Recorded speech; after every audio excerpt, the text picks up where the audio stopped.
Shalom, Bapak Ibu yang dikasihi Tuhan. Senang sekali kita bisa bertemu kembali di Bible Study Online CK7. Hari ini kita akan membahas sama-sama dalam Ayub 16. Dan sebelum kita mulai pembelajaran kita pada malam hari ini, mari saya ajak Bapak Ibu untuk sama-sama menyembah Tuhan, meninggikan Tuhan, kita berdoa, kita minta urapan Tuhan turun atas kita semua, sehingga kita dimampukan untuk mengerti apa yang menjadi kebenaran firman Tuhan pada malam hari ini. Mari kita sembah Dia. Haleluya.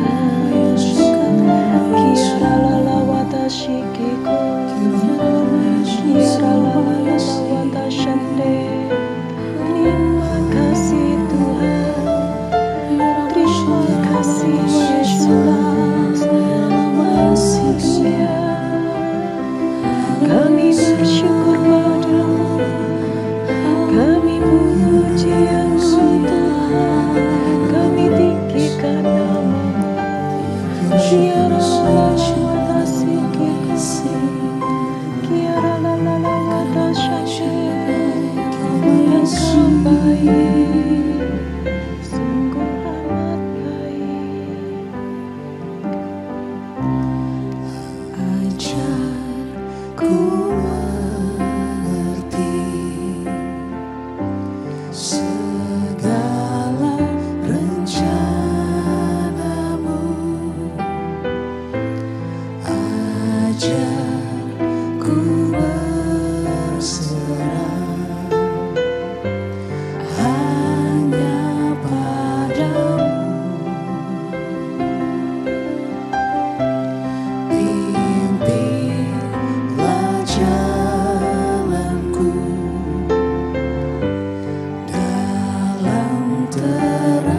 bersamaku di setiap musim hidupku. Tak pernah kau biarkan ku sendiri.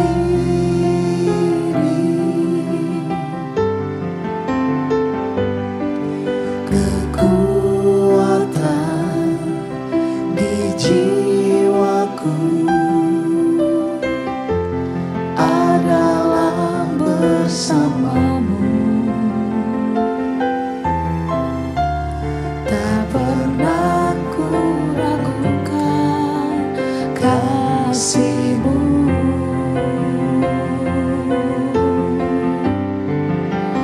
Bersamamu Bapa, ku lewati semua. Perkenanan-Mu ya, teguhkan hatiku. Engkau yang bertindak, memberi pertolongan. Anugerah-Mu besar melimpah bagiku.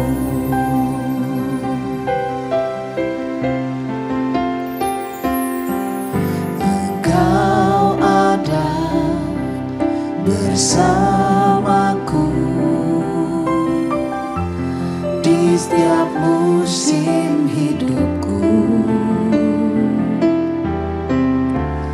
Tak pernah kau biarkan ku sendiri.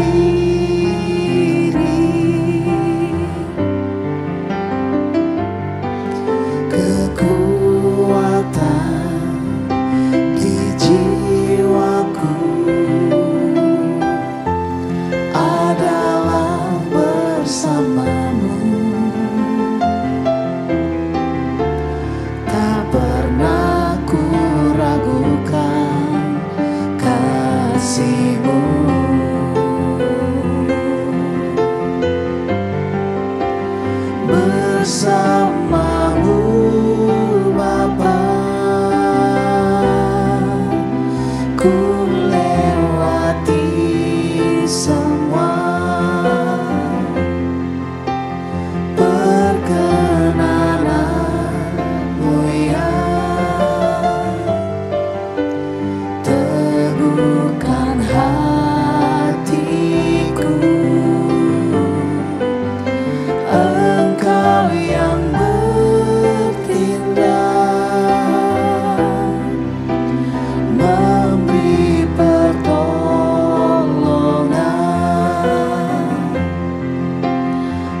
Tuhan. Korea wata shanda karawata sekeka. Benar Tuhan. Betapa besar anugerah-Mu yang melimpah atas hidup kami Tuhan. Kami ada pada saat ini sebagaimana kami ada. Itu semuanya karena Engkau Tuhan. Bukan karena kuat, hebat, gagah kami Tuhan. Tapi semuanya kami sadar betul itu karena Engkau. Terima kasih Tuhan. Terima kasih untuk pujian penyembahan yang begitu indah Tuhan. Kami berdoa Tuhan, biar ini semua Tuhan boleh menyenangkan hati-Mu. Terima kasih Bapa. Terima kasih Tuhan untuk malam hari ini. Terima kasih kalau kami boleh belajar kembali mengenai kebenaran firman-Mu. Berbicaralah ya Tuhan, karena kami siap untuk diajar. Kami siap untuk mendengar apa yang menjadi kerinduan hati-Mu yang ingin Engkau sampaikan kepada setiap kami. Buka telinga kami Tuhan, buka mata rohani kami Tuhan. Biar kami bukan hanya mendengarkan saja, tetapi kami boleh menjadi pelaku-pelaku firman. Urapi setiap hamba-hamba-Mu, anak-anak-Mu, jemaat-Mu dimanapun mereka berada Tuhan. Urapi Tuhan, supaya kami dapat Tuhan mengerti apa yang menjadi isi hati-Mu. Urapi hamba Tuhan, sampaikan apa yang menjadi maksud dan tujuan-Mu Tuhan dalam kebenaran firman-Mu, supaya dapat disampaikan melalui mulut bibir hamba. Terima kasih Bapa, terima kasih Roh Kudus, hanya di dalam nama Tuhan Yesus kami siap untuk belajar. Haleluya, amin. Sekali lagi saya ucapkan shalom, selamat datang untuk Bapak Ibu yang baru saja bergabung dengan kami di dalam Bible Study Online CK7. Hari ini kita akan sama-sama belajar dari Ayub 16. Nah, Bapak Ibu, hari ini judul perikopnya adalah Ayub mengeluh tentang perlakuan Allah. Saya akan bacakan terlebih dahulu ayatnya, setelah itu kita akan sama-sama bahas satu persatu apa yang menjadi maksud dari kitab Ayub 16 ini. Ayat yang pertama, tetapi Ayub menjawab, hal seperti itu telah acap kali ku dengar. Penghibur sialan kamu semua, belum habiskah omong kosong itu? Apa yang merangsang engkau untuk menyanggah? Aku pun dapat berbicara seperti kamu. Sekiranya kamu pada tempatku dan menggeleng-gelengkan kepala atas kamu, aku akan menguatkan hatimu dengan mulut dan tidak menahan bibirku mengatakan belas kasihan. Tetapi bila aku berbicara, penderitaanku tidak menjadi ringan. Dan bila aku berdiam diri, apakah yang hilang daripadaku? Tetapi sekarang, ia telah membuat aku lelah dan mencerai-beraikan segenap rumah tanggaku. Sudah menangkap aku. Inilah yang menjadi saksi. Kekurusanku telah bangkit menuduh aku. Murkanya menerkam dan memusuhi aku. Ia menggertakkan giginya terhadap aku. Lawanku malah memandang aku dengan mata yang berapi-api. Mereka mengangkat mulutnya melawan aku. Menampar pipiku dengan cercaan dan bersama-sama mengerumuni aku. Allah menyerahkan aku kepada orang lalim dan menjatuhkan aku ke dalam tangan orang fasik. Aku hidup dengan tentram, tapi ia menggelisahkan aku. Aku ditangkapnya dengan tengkuku, lalu dibantingnya, dan aku ditegakkannya menjadi sasarannya. Aku dihujani anak panah. Ginjalku ditembusnya dengan tidak kenal belas kasihan. Empeduku ditumpahkannya ke tanah. Ia merobek-robek aku, menyerang aku laksana seorang penjuang. Kain kabungku telah kujahit pada kulitku, dan tandukku kumasukkan ke dalam debu. Mukaku merah karena menangis, dan bulu mataku ditudungi kelam pekat. Sungguh pun, tidak ada kelaliman pada tanganku, dan doaku bersih. Hai bumi, janganlah menutupi darahku, dan janganlah kiranya teriakku mendapat tempat perhentian. Ketahuilah, sekarang pun juga saksiku ada di sorga, yang memberi kesaksian bagiku ada di tempat yang tinggi. Sekalipun aku dicemooh oleh sahabat-sahabatku, namun ke arah Allah mataku menengadah sambil menangis. Supaya ia memutuskan perkara, antara manusia dengan Allah, dan antara manusia dengan sesamanya. Karena sedikit jumlah tahun yang akan datang, dan akan menempuh jalan dari mana aku tidak akan kembali lagi. Demikianlah firman Tuhan. Nah, Bapak Ibu yang dikasihi Tuhan, pada Ayub ke-16 ini kita sudah baca sama-sama mengenai keluh kesah tentang perlakuan Allah yang dilakukan oleh Ayub di tengah-tengah masalah yang ia sedang hadapi. Kalau di pasal-pasal sebelumnya yang sudah kita bahas bersama-sama bahwa ada 3 sahabat Ayub, yaitu Elifas, yang pada pasal 4 dia berbicara, berusaha mungkin sebenarnya menghibur Ayub. Dan Bildad di pasal yang ke-8 dan Sofar di pasal yang ke-11. Namun di ayat yang kedua ini Ayub mengeluh tentang penghiburan yang diberikan oleh teman-temannya, yang justru membuat kondisi Ayub itu semakin terpuruk. Bukan menghibur, justru malah menjatuhkan. Jadi Bapak Ibu yang dikasihi Tuhan, maksud hati menghibur, tetapi kata-katanya itu justru menghakimi Ayub. Membuat Ayub semakin terpuruk keadaannya. Nah, perenungannya apa yang harus kita lakukan?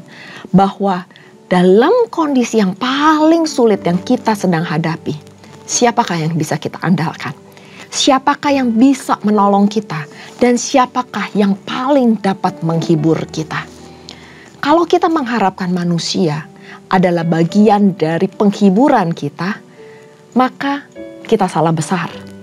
Kalau manusia yang kita harapkan tempat kita mengadu, maka kita salah besar. Akan tetapi jikalau Tuhan mengizinkan itu semuanya terjadi, di saat kondisi kita sendirian, nggak ada teman-teman yang bisa menghibur, nggak ada teman-teman yang bisa menolong kita. Bahkan orang yang terdekat sekalipun itu mungkin menjatuhkan kita, menghakimi kita, dan bahkan menghujat kita. Maka kepada siapa lagi kita dapat berharap? Kesulitan-kesulitan hidup ini membuat respon kita itu menjadi nyata. Di mana iman kita dituntut, kepada siapa kita berharap. Dan pada menghadapi kesulitan ini, Ayub melibatkan Tuhan. Dia mengalami banyak kesusahan Bapak Ibu yang dikasihi Tuhan. Dia mengalami kebangkrutan total. Dia mengalami kehilangan anggota keluarga, anak-anaknya mati.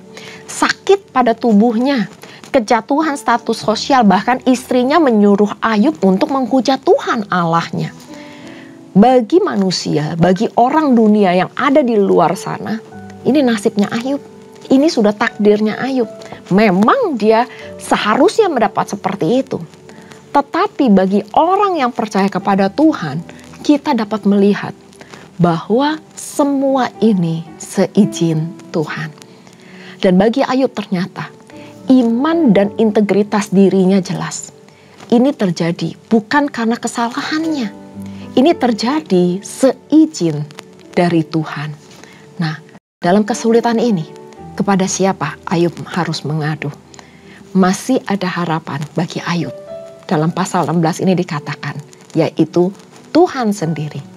Tuhan yang menjadi saksinya. Orang yang percaya pasti melihat bahwa Ayub berdosa dan belum bertobat. Tetapi bagi kita yang telah mengenal dan benar-benar tahu akan rencana Tuhan yang tidak pernah gagal dalam hidupan kita, ini semuanya seizin Tuhan untuk menaikkan level rohani kita. Di mana letak iman dan integritas kita. Dan di dalam iman dan integritas diri Ayub, ia mengadu kepada Tuhan bahwa Tuhan yang akan membela dirinya. Ia membawa perkaranya semuanya kepada Tuhan. Dan saya tutup dengan ayat di 19-22. Bahwa ketahuilah, sekarang pun juga saksiku ada di sorga.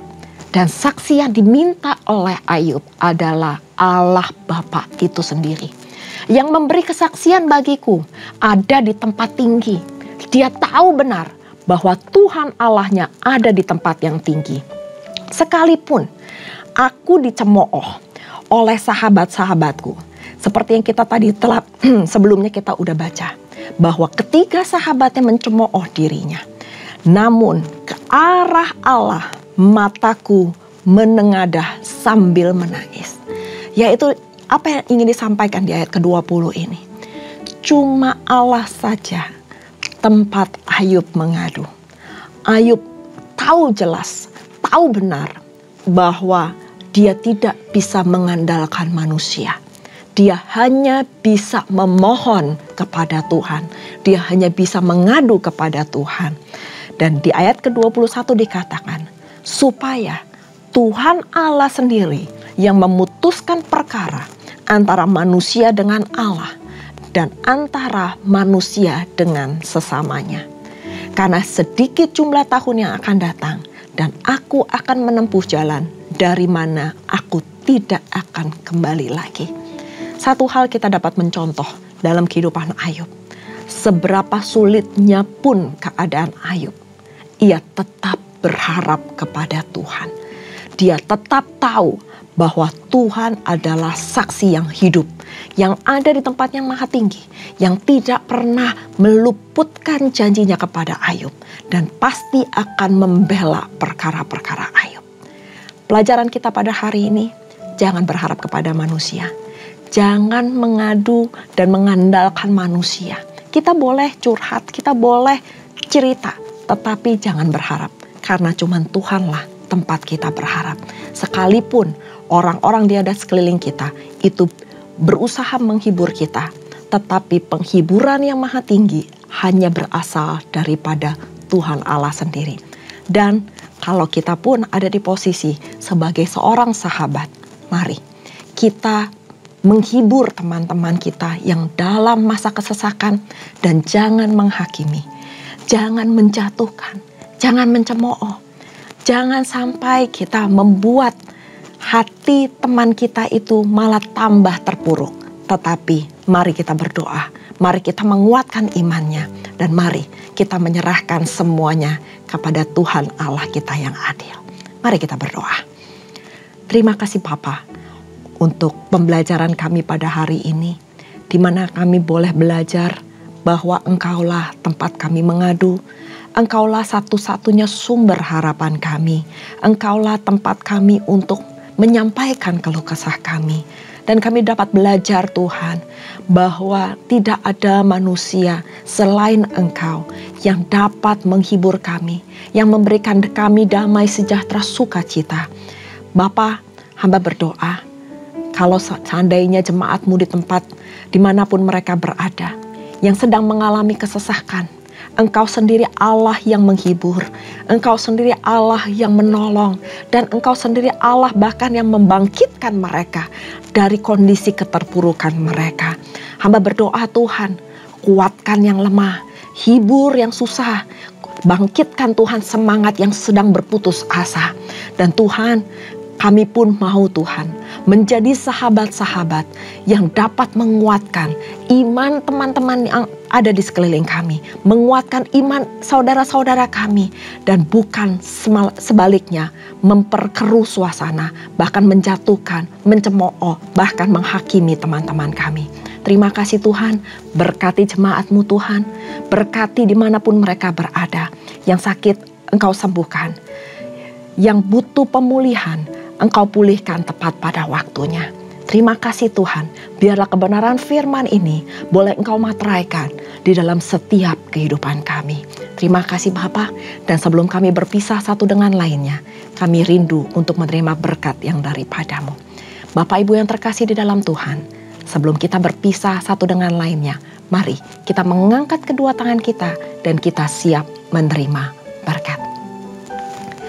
Terimalah berkat yang berlimpah-limpah dari Allah Bapa, kasih karunia di dalam anaknya yang tunggal, Tuhan kita Yesus Kristus, dan persekutuan manis dengan Roh Kudus menyertai Bapak Ibu sekalian, mulai saat ini sampai Tuhan Yesus datang untuk kedua kalinya, menjemput kita di awan-awan permai, dan bahkan untuk selama-lamanya.